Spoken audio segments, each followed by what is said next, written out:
بسم اللہ الرحمن الرحیم۔ السلام علیکم۔ کالج کی لڑکی اور شرارتی جنزادہ، محبت کی انوکھی داستان۔ میری سوتیلی ماں مجھ پر بہت ظلم کرتی تھی۔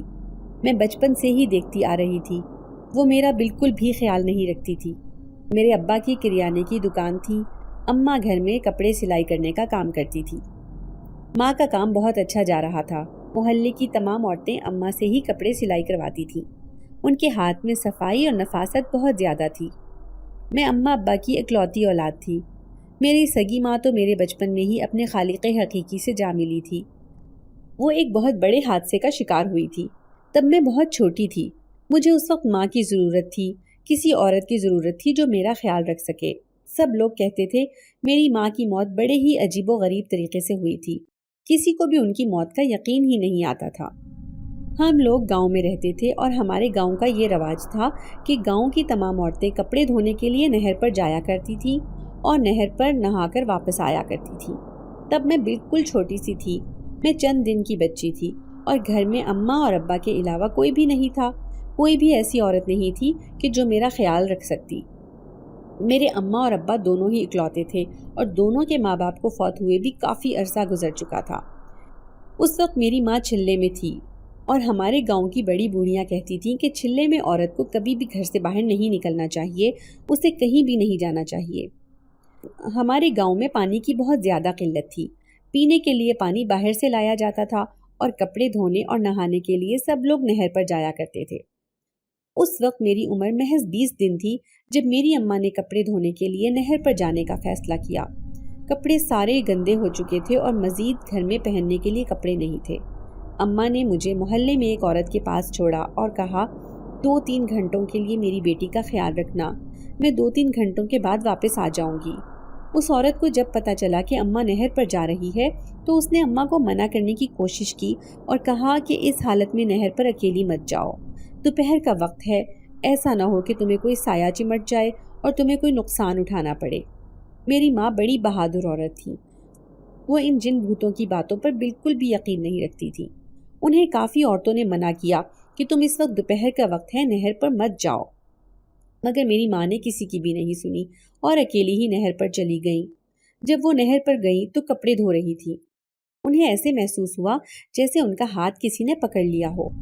دوپہر کا وقت تھا، نہر سنسان تھی، وہاں پر اس وقت کوئی بھی موجود نہیں تھا۔ پہلے تو میری اماں نے اس بات کو اپنا وہم خیال کیا، مگر آہستہ آہستہ ان کے دونوں بازو سن ہونا شروع ہو گئے۔ وہ حیران پریشان ہو رہی تھیں کہ میرے ساتھ کیا ہو رہا ہے۔ جب وہ کپڑے دھونا چھوڑتی تو ان کے بازو ٹھیک ہو جاتے اور جیسے ہی کپڑے دھونے لگتی تو ان کے بازو سن ہو جاتے۔ وہ اپنے بازوؤں کو حرکت نہیں دے سکتی تھی۔ بہت ہی زیادہ پریشان ہو گئی تھی کہ اب کیا کیا جائے۔ اچانک سے انہیں اپنی پیٹھ پر کسی کے ہنسنے کی آواز سنائی دی۔ انہوں نے جب پیچھے مڑ کر دیکھا وہاں پر کچھ بھی نہیں تھا، مگر آواز تو بدستور آ رہی تھی۔ اب امی پر خوف طاری ہو گیا تھا۔ لوگ صحیح کہتے ہیں کہ یہاں پر کچھ ہے اور چلے میں انہیں نہر پر دوپہر کے وقت نہیں آنا چاہیے تھا۔ وہ اسی وقت گھر کی جانب بھاگ گئی اور جب گھر آئی تو ابا بھی آ چکے تھے۔ پہلے تو اماں نے ان سے بات چھپائی کہ کہیں وہ انہیں ڈانٹ نہ دے، مگر پھر ابا نے انہیں ساری بات بتائی کہ ان کے ساتھ کیا ماجرا ہوا ہے۔ ابا نے امی کو کچھ بھی نہیں کہا۔ وہ امی سے اس قدر محبت کرتے تھے کہ ان کی بڑی سے بڑی بات کو بھی نظر انداز کر لیا کرتے تھے۔ وہ محلے کی ایک عورت کو اپنے ساتھ لے کر گئے، وہاں سے تمام کپڑے لے کر گھر واپس آ گئے، مگر اس کے بعد سے میری اماں کی طبیعت سنبھلنے کا نام ہی نہیں لے رہی تھی۔ وہ بہت زیادہ خوفزدہ رہنے لگی تھیں، بات بے بات چونکنے اور ڈرنے لگی تھیں۔ انہیں کوئی نادیدہ مخلوق نظر آتی تھی۔ ابا نے ان کو کتنے ہی لوگوں کو دکھایا، کتنے لوگوں سے دم درود کروایا، مگر اماں کو کوئی فرق نہیں پڑا۔ ان کی طبیعت سنبھلنے کے بجائے بگڑتی چلی جا رہی تھی۔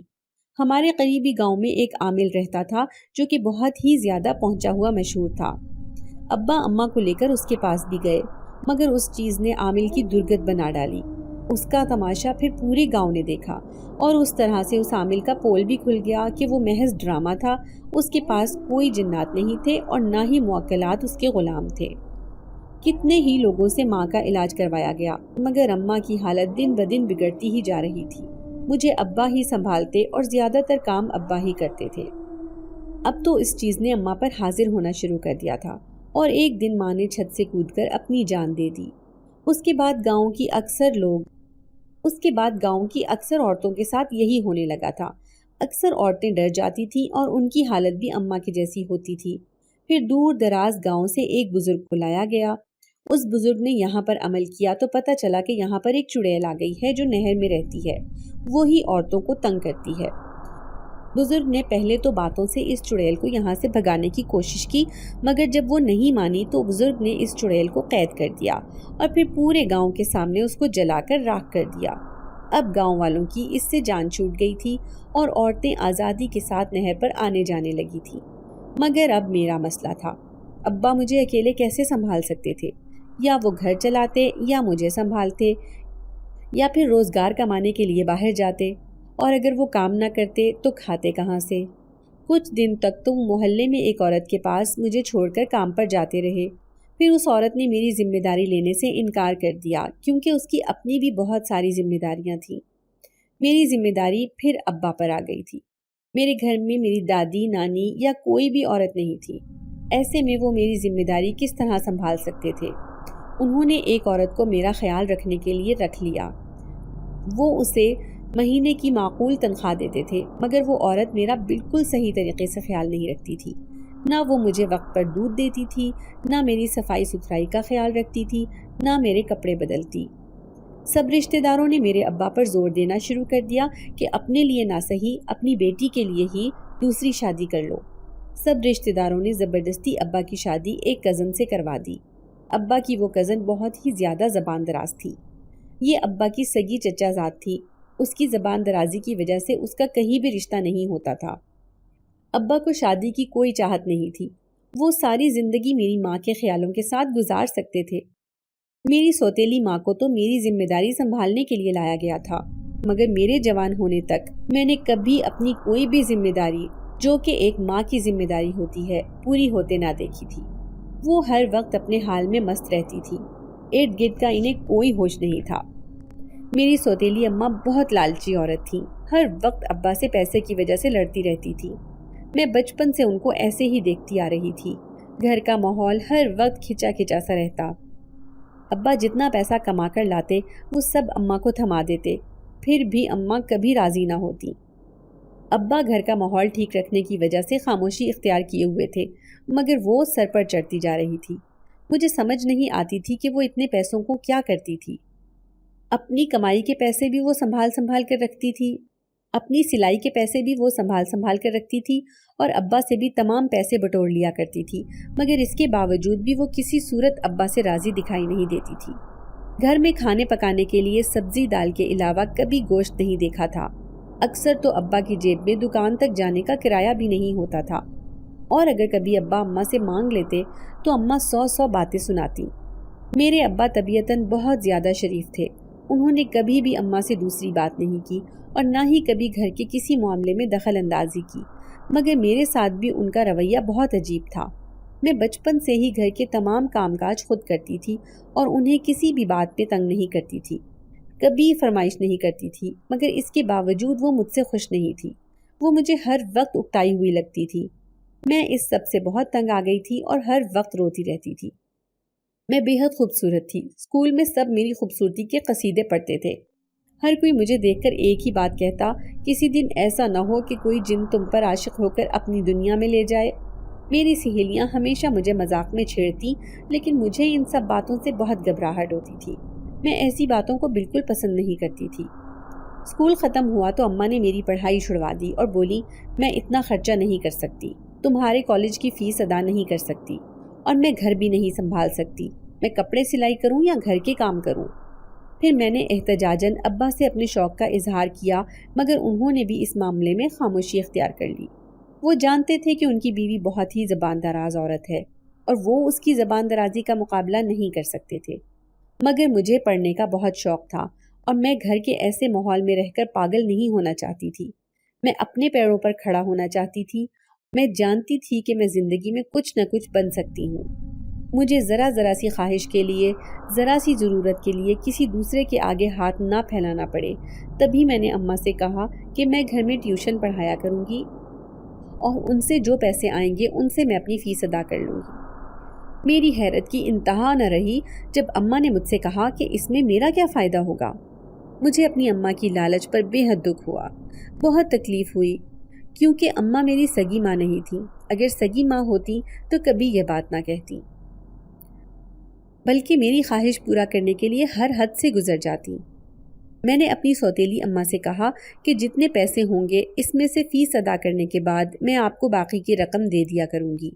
میں جانتی تھی کہ اس بات کے بعد وہ مجھے انکار نہیں کریں گی، اور پھر ایسا ہی ہوا۔ میری سوتیلی ماں راضی ہو گئی۔ میں کالج جانا شروع ہوئی۔ جب گھر آتی تو ٹیوشن پڑھنے والے بچے آ جاتے۔ ان کے جانے کے بعد اماں مجھے کام کاج پر لگا دیتی تھی۔ میں تھک جاتی تھی اور جو کبھی تھک ہار کر رو پڑتی تو اماں مجھ پر غصہ اتارنے لگتی اور مجھ پر ہاتھ اٹھاتی، کہتی کہ تم محلے والوں کو یہ بتانا چاہتی ہو کہ میں تم پر بہت ظلم کرتی ہوں، تم سے کام کرواتی ہوں۔ میں سارا دن مصروفیت میں گزار دیتی تھی۔ ابا پچھلے کچھ دنوں سے بہت بیمار رہنے لگے تھے۔ میں ابا کے پاس جا کر بیٹھ جاتی اور ان سے رو کر بس ایک ہی بات کہتی کہ مجھے تنہا نہ کریے گا، مگر ابا کی حالت دن بدن بگڑتی جا رہی تھی۔ ابا کی حالت کا بگڑنا سمجھ سے باہر تھا، کیونکہ ابا کو بظاہر تو کوئی ایسی بیماری نہ تھی، لیکن ان کی حالت دن بدن گرتی گئی۔ چند دن پہلے تک تو بالکل ٹھیک ٹھاک تھے، پھر اچانک انہیں کیا ہو گیا تھا۔ میں باقاعدگی سے کالج جایا کرتی تھی۔ مجھے شروع سے تنہائی پسند تھی اور میں کم گو تھی۔ یہی وجہ تھی کہ میں کبھی کوئی دوست نہیں بنا سکی تھی۔ کالج کے فارغ وقت میں کوئی کتاب اٹھا کر میں ایک کونے میں جا کر بیٹھ جاتی۔ جس جگہ پر میں بیٹھی تھی اس کے سامنے ایک بہت بڑی لائبریری تھی۔ اکثر اسٹوڈنٹس کو میں نے کہتے سنا تھا کہ لائبریری میں سایہ ہے۔ کتنی ہی لڑکیاں یہاں سے ڈر چکی تھیں اور کتنی ہی لڑکیوں کو کسی کی موجودگی کا احساس ہوا تھا۔ لائبریری میں بہت ہی کم لڑکیاں جاتی تھیں۔ اس کالج میں 2 لائبریریاں تھیں۔ لڑکیوں کے خوف کو مد نظر رکھتے ہوئے ایک چھوٹی لائبریری بھی بنا دی گئی تھی اور زیادہ تر لڑکیاں اسی چھوٹی لائبریری میں ہی جایا کرتی تھیں، لیکن مجھے ان سب باتوں میں کوئی دلچسپی نہیں تھی اور نہ ہی میں ایسی باتوں پر یقین کرتی تھی، اس لیے کبھی ان باتوں پر غور نہیں کیا تھا۔ ایک روز مجھے اپنے کسی کام سے لائبریری جانا پڑا۔ میری کلاس فیلو سے جب میں نے لائبریری اپنے ساتھ چلنے کا بولا تو وہ کہنے لگی، وہاں سایہ ہے، ہم بڑی لائبریری میں کبھی نہیں گئے، ہم بس چھوٹی لائبریری میں جاتے ہیں۔ میں بھی اس کے ساتھ چھوٹی لائبریری میں چلی گئی، مگر مجھے وہاں اپنی مطلوبہ کتاب نہ مل سکی۔ تھک ہار کر مجھے بڑی لائبریری میں جانا پڑا تو مجھے وہاں بڑا ہی عجیب سا احساس ہوا۔ ایسے لگتا تھا جیسے کسی نے زمانوں سے یہاں پر قدم نہیں رکھا، کسی نے صفائی نہیں کی، ہر چیز پر جالے لگے ہوئے تھے، کتابیں مٹی سے اٹی ہوئی تھیں۔ عجیب پراسراریت والا ماحول تھا اس لائبریری میں۔ ایسے لگتا تھا جیسے کوئی نادیدہ چیز مجھے گھور کر دیکھ رہی ہو۔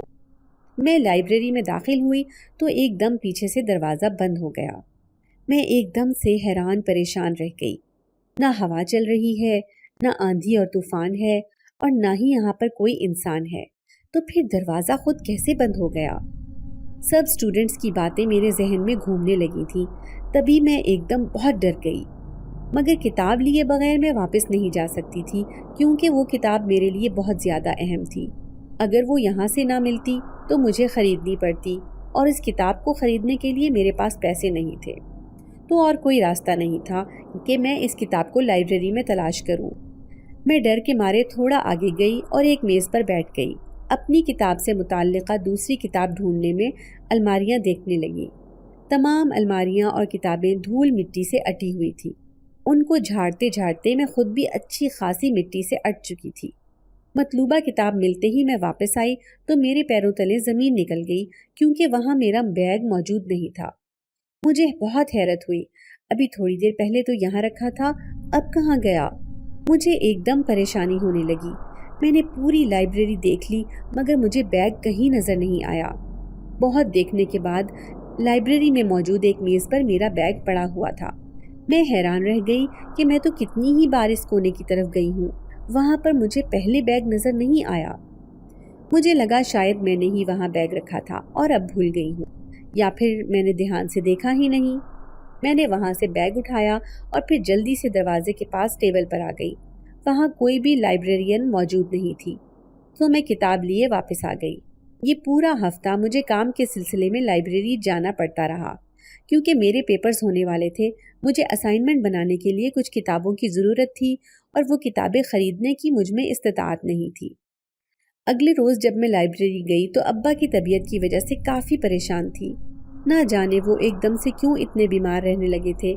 انہیں بہت زیادہ کمزوری ہو گئی تھی اور میری ماں بجائے ان کا خیال رکھنے کے اوپر سے انہیں کام پر نہ جانے کے اور پیسے نہ لانے کے طعنے دیتی تھی۔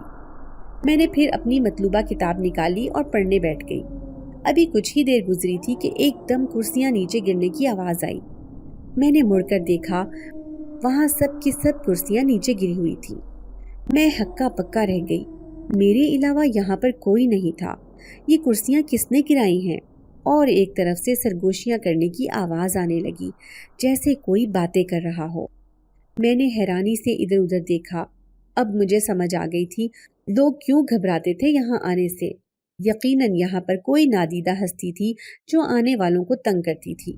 مگر اس سے پہلے تو مجھے ہمیشہ یہاں آ کر سکون ملتا تھا، مگر اب مجھے ڈر لگ رہا تھا اور میں یہاں سے بھاگنے کے چکر میں تھی۔ اب بھی ہنسنے کی آواز میری کانوں سے ٹکرائی۔ میں نے پیچھے مڑ کر دیکھا، وہاں کوئی نہیں تھا۔ خوف کی شدت سے میں پھوٹ پھوٹ کر رو دی۔ اس وقت میں ابا کی بیماری کی وجہ سے بہت پریشان تھی اور اوپر سے ایسی آوازیں مجھے بہت بے چین کر رہی تھیں اور میری نفسیات پر بہت برا اثر ڈال رہی تھیں۔ میں نے کانوں پر ہاتھ رکھ لیا اور آنکھیں زور سے بند کر لیں۔ تھوڑی دیر بعد جب آنکھیں کھولیں تو میرے پیروں تلے زمین نکل گئی جب میں نے اپنے سامنے انتہائی خوبصورت جوان مرد مسکراتا ہوا دیکھا۔ یہاں لائبریری میں آتے مجھے کئی دن ہو گئے تھے۔ یہاں کوئی چڑیا پر نہیں مارتی تھی۔ یہ لڑکیوں کا کالج تھا۔ یہاں پر 2-4 ہی مرد ملازم تھے جو بڑی عمر کے تھے۔ پھر یہ نہ جانے کہاں سے آ گیا تھا۔ میرا وجود خوف سے کانپنے لگا، کیونکہ اگر اسے کوئی یہاں میرے ساتھ دیکھ لیتا تو نہ جانے کیا ہو جاتا، مجھے کالج سے نکال دیا جاتا۔ اس لڑکے کی آنکھیں نیلے رنگ کی تھیں، ان میں سے بہت گہری روشنی نکل رہی تھی۔ بہت چمک اور گہرائی تھی اس کی آنکھوں میں، جیسے وجود کے اندر تک اتر کر سب کچھ جان لینا چاہتا ہو۔ میں خوف سے اس کو دیکھنے لگی۔ میری جان اس وقت لبوں پر آ گئی جب پوری لائبریری کی ایک دم لائٹ چلی گئی اور ہر طرف اندھیرا ہی اندھیرا چھا گیا۔ اس اندھیرے میں اگر کوئی روشنی پیدا کر رہا تھا تو وہ اس لڑکے کی آنکھیں تھیں۔ اس کی آنکھیں پورے کمرے کو روشن کر رہی تھیں۔ ایسا لگتا تھا جیسے وہ بے خودی کے عالم میں مجھے دیکھ رہا ہو۔ مجھے کچھ سمجھ نہیں آ رہا تھا کہ میں کیا کروں۔ میں وہاں سے بھاگ جانا چاہتی تھی، لیکن میری ٹانگیں جیسے جواب دے چکی تھیں۔ میں اپنی جگہ جم کے رہ گئی تھی۔ ایک دم دوبارہ پوری لائبریری روشن ہو گئی تو اس لڑکے کی آنکھوں کی روشنی میں کمی آ گئی۔ ایک دم وہ زور سے ہنسنے لگا اور بولا، تم پہلی لڑکی ہو جو یہاں پر اتنی دیر تک بیٹھی رہی ہو۔ یہاں تو کوئی چڑیا پر مارنے سے ڈرتی ہے۔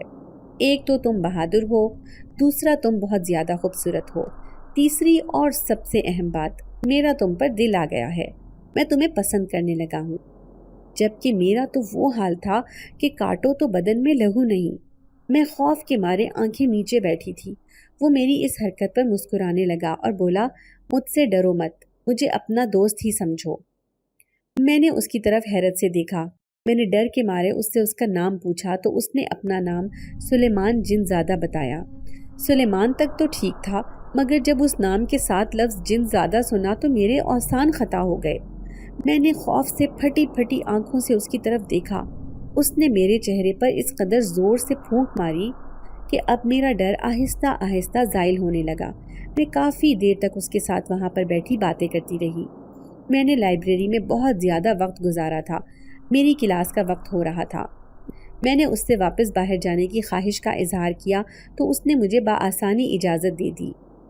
پہلے تو میں اس کی اجازت دینے پر حیران ہوئی، پھر اچانک وہاں سے تیزی سے نکلنے لگی، لیکن اس کی اگلی بات سن کر میں جہاں کی تہاں رہ گئی۔ اس کی دھمکی نے مجھے روک دیا۔ ایک پل تو میں سہم گئی جب اس نے مجھے کہا کہ اگر تم دوبارہ اس جگہ نہ آئی تو وہ وہاں آ جائے گا جہاں میں موجود ہوا کروں گی۔ مجھے اب اس سے خوف آنے لگا۔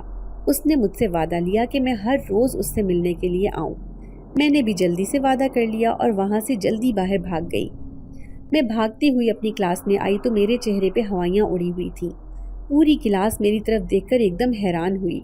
میری ٹیچر جو نہ جانے کب سے لیکچر دے رہی تھی، میری حالت دیکھ کر ایک دم پریشان ہو گئی۔ مجھے کرسی پر بٹھایا اور پانی پلایا اور پوچھنے لگی، کیا ہوا ہے؟ کہاں سے بھاگتی ہوئی آ رہی ہو؟ سب ٹھیک تو ہے؟ میں انہیں اس وقت کچھ بتانے کی حالت میں نہیں تھی، اس لیے خاموشی سے ہاں میں سر ہلایا اور جلدی چھٹی لے کر گھر چلی گئی۔ ابھی گھر پہنچی ہی تھی کہ میرے سر پر آسمان ٹوٹ پڑا جب سامنے ہی ابا کو چارپائی پر مردہ حالت میں پایا۔ اماں پاس بیٹھی سینہ پیٹ پیٹ کر بین ڈال رہی تھی۔ میں تو پھٹی پھٹی آنکھوں سے بس سامنے چارپائی کو دیکھ رہی تھی، جہاں میرا جینے کا آخری سہارا بھی آج اس دنیا سے چلا گیا تھا۔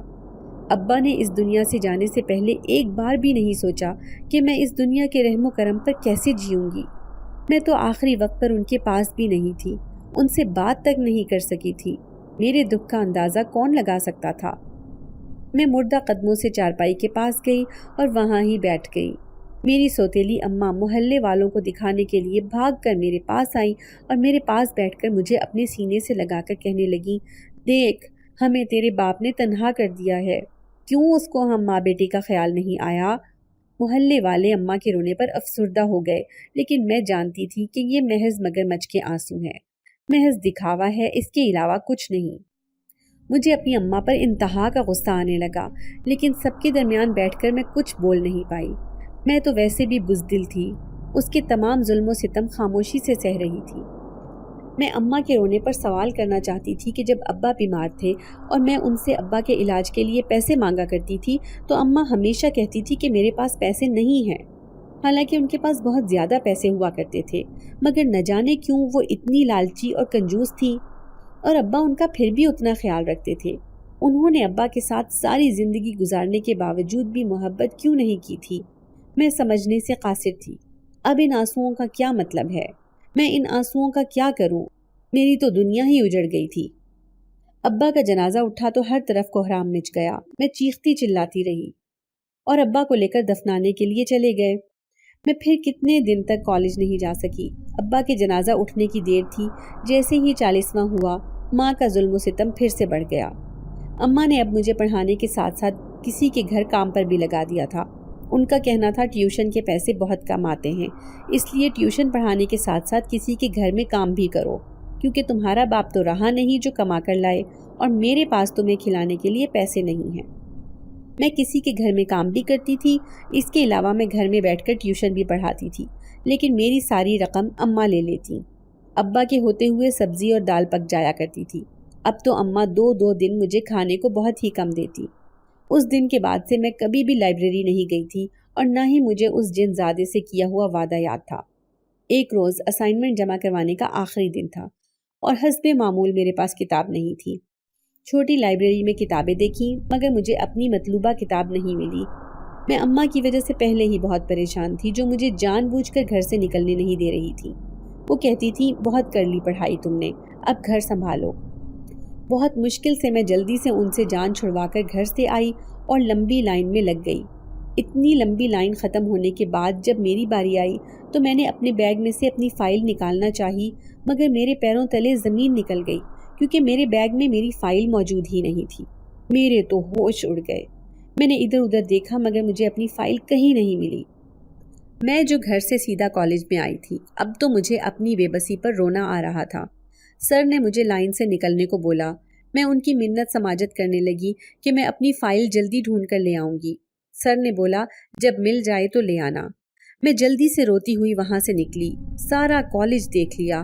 تھک ہار کے میں لائبریری میں جا کر بیٹھ گئی، جہاں مجھے ہمیشہ سکون ملا کرتا تھا۔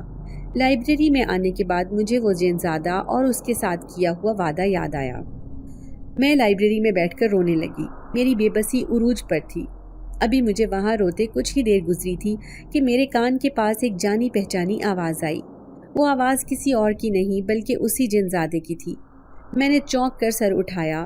وہ میرے سامنے کھڑا تھا اور بولا، اتنی جلدی ہمت ہارنے والے انسان نہیں ہوتے، تمہیں مزید کوشش کرنی چاہیے، تمہاری فائل کہیں نہ کہیں تو مل جائے گی۔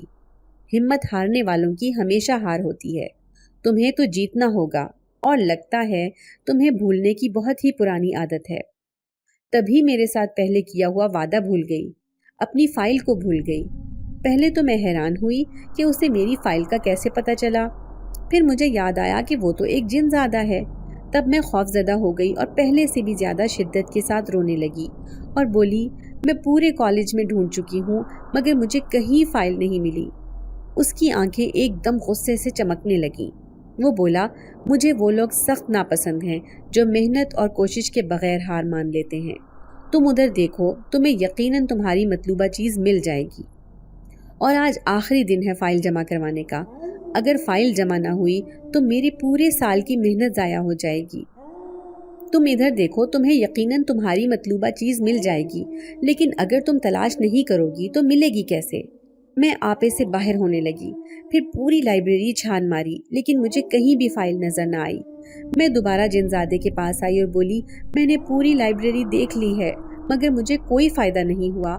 آج آخری دن ہے فائل جمع کروانے کا۔ اگر فائل جمع نہ ہوئی تو میری پوری سال کی محنت ضائع ہو جائے گی، اور میری اماں تو پہلے ہی مجھے پڑھنے نہیں دیتی، اب تم بالکل ہی مجھے گھر بٹھا لیں گی۔ میں نے ادھر ادھر دیکھا اور جنزادے کو نظر انداز کرتی کرسی پر بیٹھتے ٹیبل پر سر رکھے پھوٹ پھوٹ کر رونے لگی۔ مجھے اس بات کا اندازہ تھا کہ اگر آج فائل نہ ملی تو میری اماں مجھے کبھی پڑھنے نہیں دیں گی اور میری زندگی تباہ و برباد ہو جائے گی۔ وہ چاہتی ہیں کہ کسی طریقے سے میری پڑھائی چھوٹ جائے۔ ابھی میں رو رہی تھی کہ جنزادہ میرے پاس آ کر بیٹھا اور میرے سر پر ہاتھ رکھ کے بولا، تم اپنا کیا وعدہ کیوں بھول گئی تھی؟ میں نے روتے ہوئے اسے ساری داستان سنا دی کہ میرے ابا اس دنیا میں نہیں رہے، میری ماں بھی مجھے گھر سے نکلنے نہیں دیتی، کل میں مشکل سے گھر سے نکل کر آئی ہوں، لیکن یہاں آ کر میری مشکل مزید بڑھ گئی ہے۔ میں جانتی ہوں کہ میرا مقصد صرف گھروں کے کام کرنا ہے، نہ کہ اپنی پڑھائی مکمل کرنا۔ مجھے ماں نے گھروں میں کام کرنے کے لیے بھیج دیا ہے، اب تو لگتا ہے ساری زندگی لوگوں کے کام کر کے ہی گزر جائے گی۔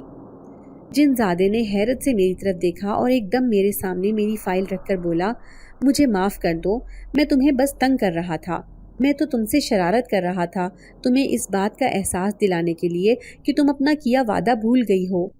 تو ایک دوست ہونے کے ناطے میں نے تمہیں تنگ کیا، اور ایک بات یاد رکھنا، اگر کسی کے ساتھ وعدہ کرو تو پورا کرتے ہیں۔ تمہارے باپ کے بارے میں مجھے پتہ چلا تھا، مجھے ان کے بارے میں جان کر بہت ہی زیادہ افسوس ہوا۔ کاش کہ میں تمہاری اس وقت کوئی مدد کر سکتا، تمہیں تسلی دے سکتا، ورنہ تم جس ذہنی حالت میں تھی میں تمہارے سامنے آتا تو تم مزید خوفزدہ ہو جاتی، اور پھر تمہاری ماں تمہیں پاگل ثابت کر کے کسی پاگل خانے میں چھوڑ آتی۔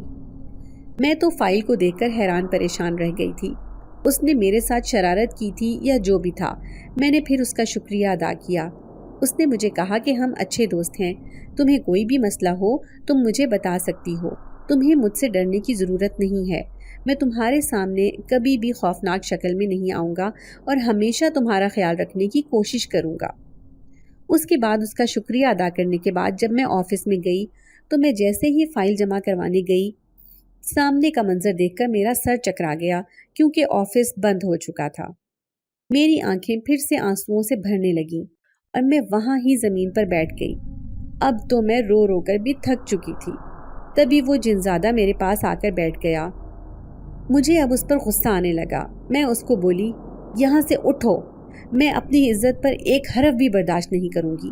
اگر تمہیں میرے ساتھ بیٹھے ہوئے کسی نے دیکھ لیا تو کیا کہیں گے کہ اس کے ساتھ کون لڑکا ہے؟ مجھے کالج سے نکال دیں گے، اور میری ماں تو چاہتی ہی یہی ہے۔ جنزادہ بولا، پریشان نہ ہو، مجھے یہاں بیٹھے کوئی نہیں دیکھ سکتا۔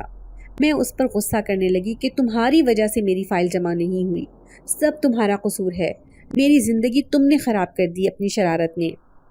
وہ سنجیدگی سے میری طرف دیکھتے ہوئے بولا، اپنے آنسو صاف کر لو، مجھے تمہارے آنسو تکلیف دے رہے ہیں۔ میں نے افسردگی سے اس کی طرف دیکھا۔ وہ بولا، مجھ سے دوستی کر لو، میں تمہیں کبھی تنہا نہیں چھوڑوں گا، میرا کوئی دوست نہیں ہے۔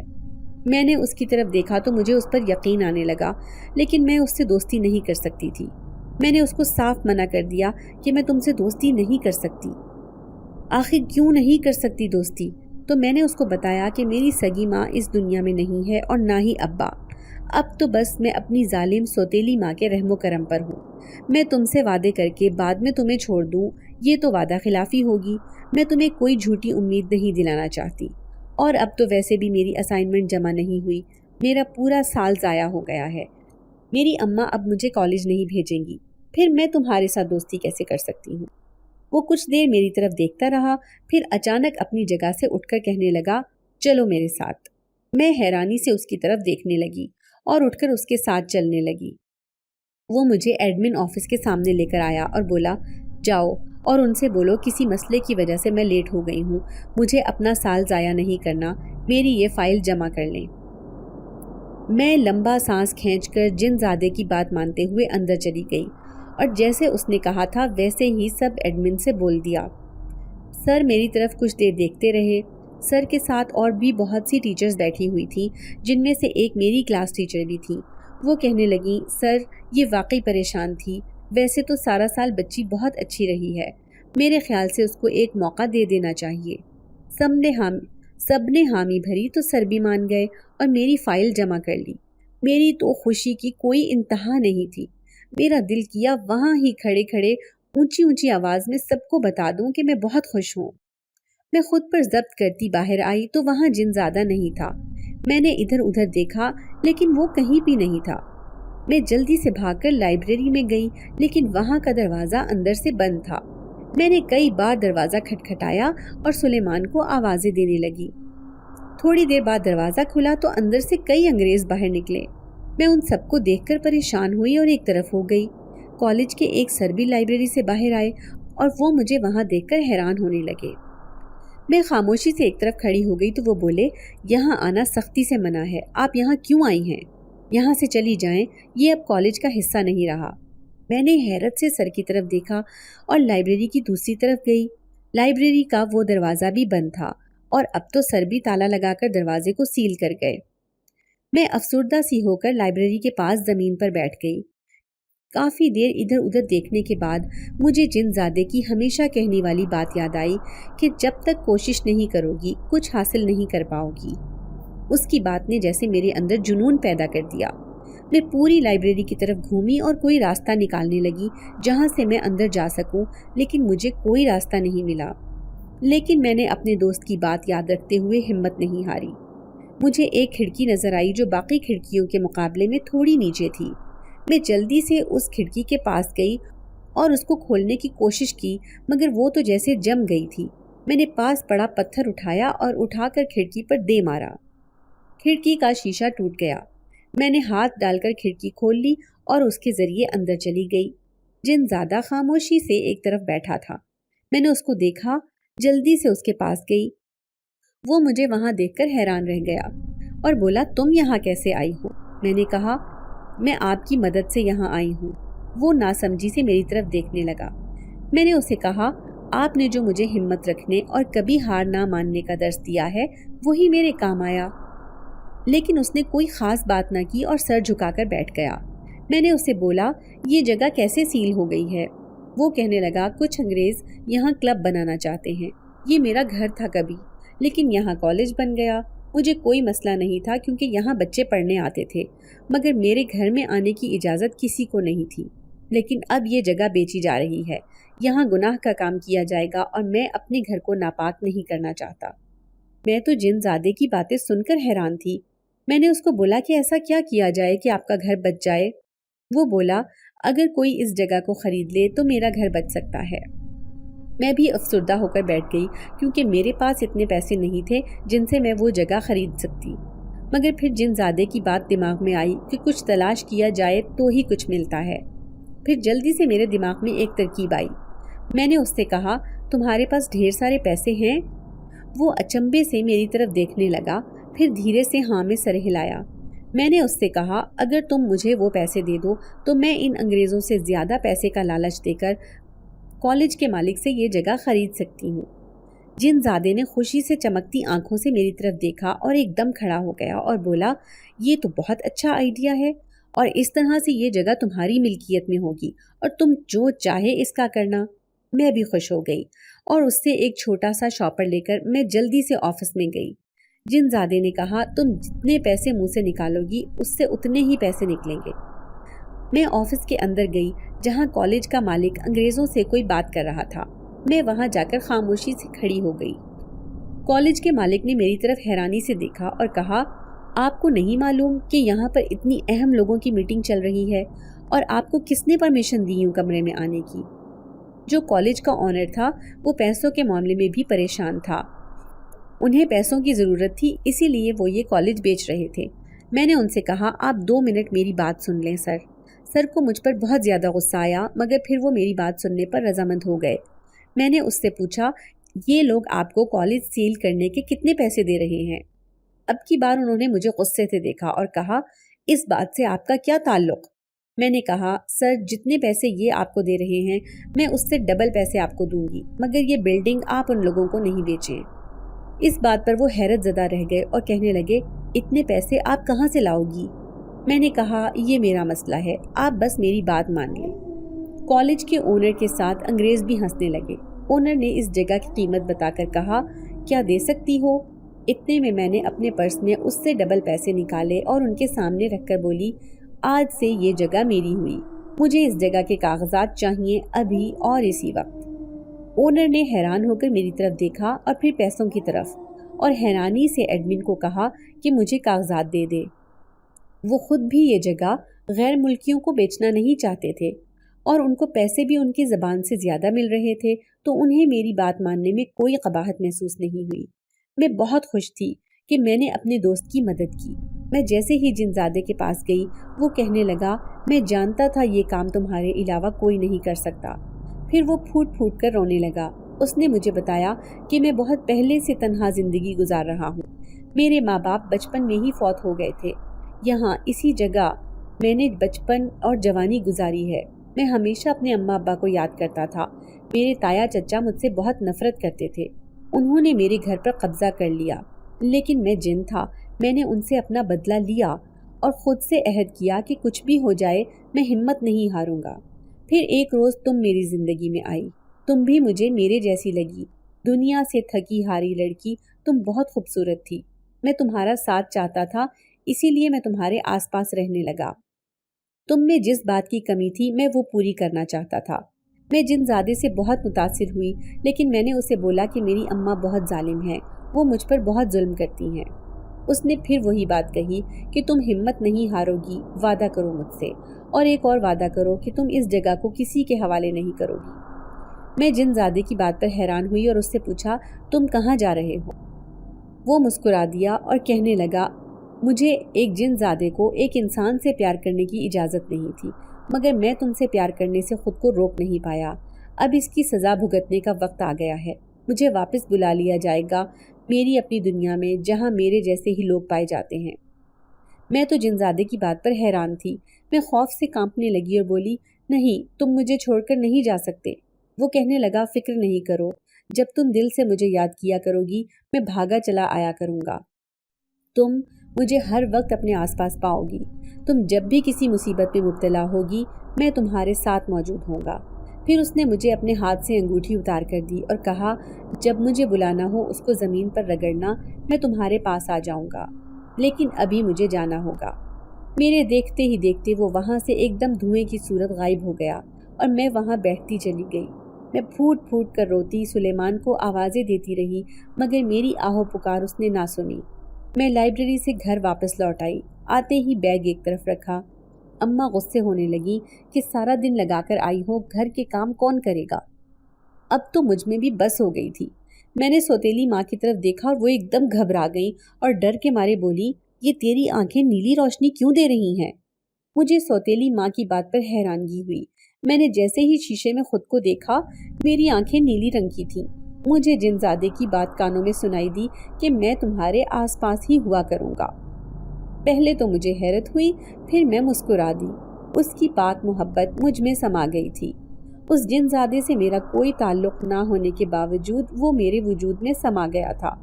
میری ماں میرے ساتھ جو بھی کچھ برا کرنے کی کوشش کرتی تھی یا میرے ساتھ زیادتی کرنے کی کوشش کرتی تھی اس کے ساتھ اس سے زیادہ برا ہو جاتا تھا۔